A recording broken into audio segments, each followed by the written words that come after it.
obedience and what does it really mean to obey God? And it's there's a certain time in our life where that obedience can feel very sort of like top downish, like God is the teacher at the front of the classroom who's a big disciplinarian. He needs you to obey him, and there is a time in our life for that. There is a time in our life where I actually think we need to have that view.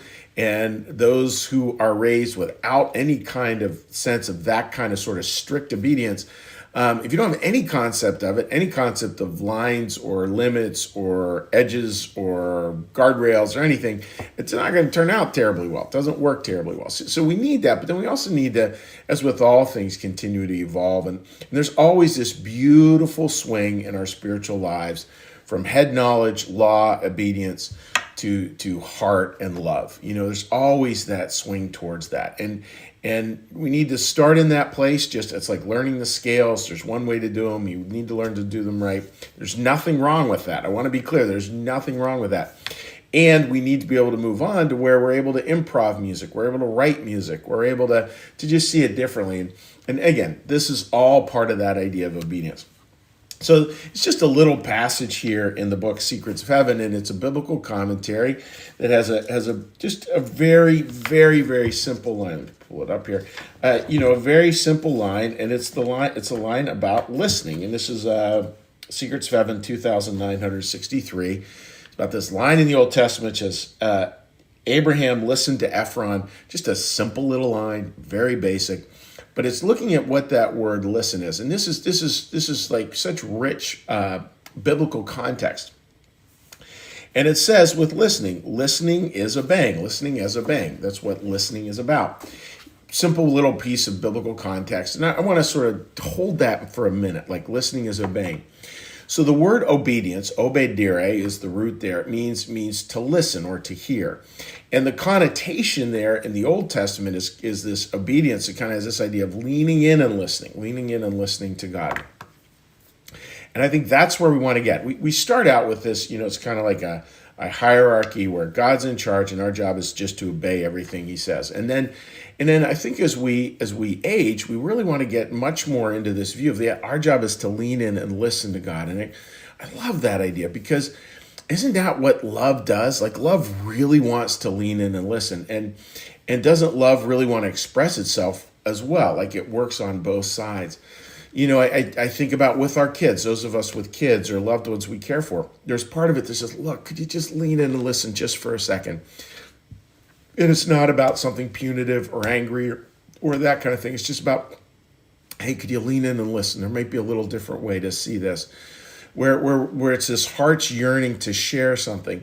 But the beautiful part of when we ask other people to lean in and listen, or when we ourselves do it, is that it clearly allows there to be a great space there for freedom. Because we listen, we'll hear it through our own ears, which means it'll sort through our own perspectives.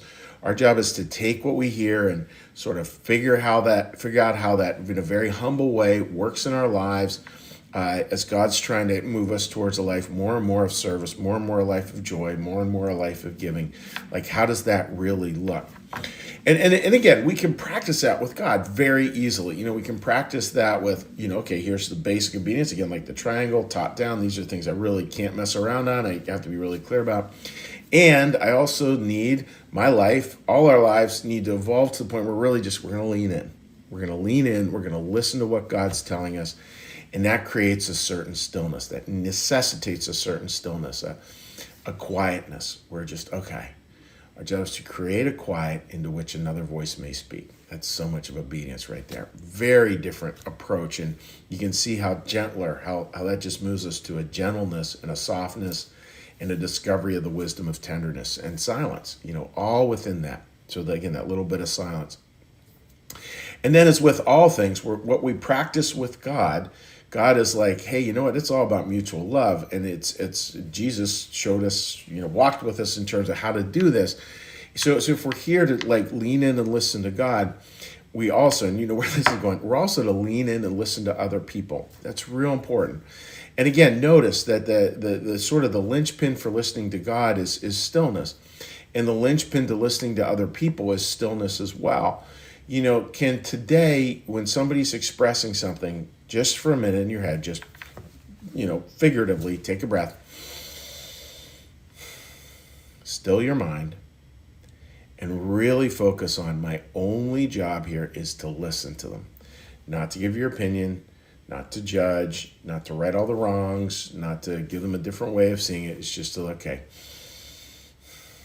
listen. Simple way to create that stillness is this. Instead of statement, acknowledgement, question. Statement, acknowledgement, question. Here's an example. Somebody comes to you today with something hard. Blah, blah, blah, blah. I hear that's hard. Like, simple question. Tell me more. That's simple. That simple. And believe it or not, I think that's obedience. I think that is where we're modeling this leaning in and listening, because I think it's both how God listens to us and how we listen to God. There's always this acknowledgement. There's always this tell me more. There's always this seeking for more connection and more love and more of everything. So that's the thought for today, friends. So you're going to have an opportunity, because we all do, to listen to somebody. And let's just have a day. Let's make it a weekend, where we're really just like, my role, period, end of story, is to listen in this environment. Will there be times where we really need to share an opinion or share a perspective? Absolutely. And I'm not saying, don't do that no matter what. But there's probably a lot more times where we're sharing our opinion, sharing our perspective, where we don't need to. We can just really, really focus on that leaning in and listening. So let's have a weekend of obeying God. How does that sound? And by obeying God, let's do it that simply. Let's redefine it in terms of the actual meaning of the word. Let's just lean in and listen to God, and lean in and listen to the person right in front of you this weekend as well. So I hope that makes sense, friends. And what we're going to do now we're going to shift gears, as we always do here. We're going to do a prayer bell.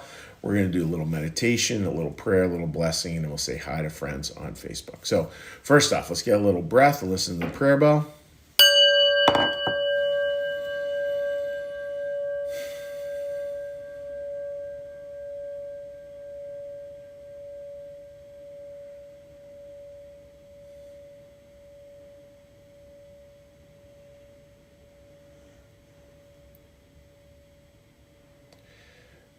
Be still and know that I am God. Be still and know that I am. Be still and know that I.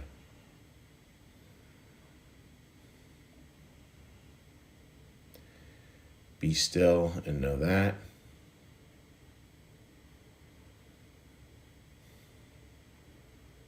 Be still and know.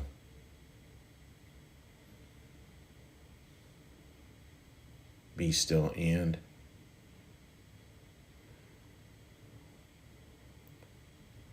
Be still. Be. Our Father, who art in the heavens, hallowed be thy name.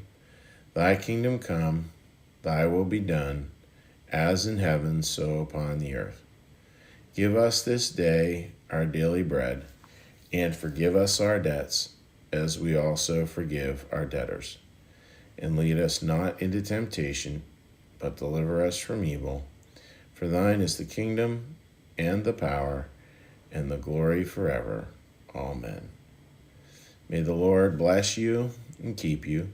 May the Lord make his face to shine upon you and be gracious unto you. May the Lord lift up his countenance upon you, bring you peace, and bring you home. Amen. All right, dear friends, let's give a little cheery hello over here to those of you who have joined us today. And I hope everyone has a great weekend ahead. We have a very busy weekend here. We have a beautiful wedding coming up. We have a couple of baptisms of granddaughters, which is really fun. So all good. All right, Gene Rice reminds you of the Simon & Garfunkel sound of, oh, it's so true. People hearing but not listening. A reminder, we need to shift gears back to God. It's so true. Gene, you would know this because you're raised in the new church as I was, in that whole, the Lord is in his holy temple, let all the earth be silent before him. I think that idea of silence and that idea of just, let's just go quiet. Let's just go quiet. So important. Linda, good morning to you, my friend. I hope you are doing very, very well. And now flipping over onto this. All right, flipped over to there. Okay, let's see if it comes up here. All right. Let's see. Chignoni writes, thank you, Pastor Chuck, for this great message. Have a wonderful weekend. Well, same to you, my friend. And Mary in the Bible sat at the Lord's feet and listened to practice listening. Right? Yeah, point proven. Great story cited there, Chignoni. Great one. And Marcus, good morning to you too as well, buddy. All right, dear friends. God bless all of you. Have a great weekend. We hope to see you at Sunday at New Church Live. We have a really wonderful service ahead, one on the concept of mattering. And so if you feel like you're stuck a little bit in that self-esteem trap, this one on mattering, I think, could be terrific. So that's for this weekend.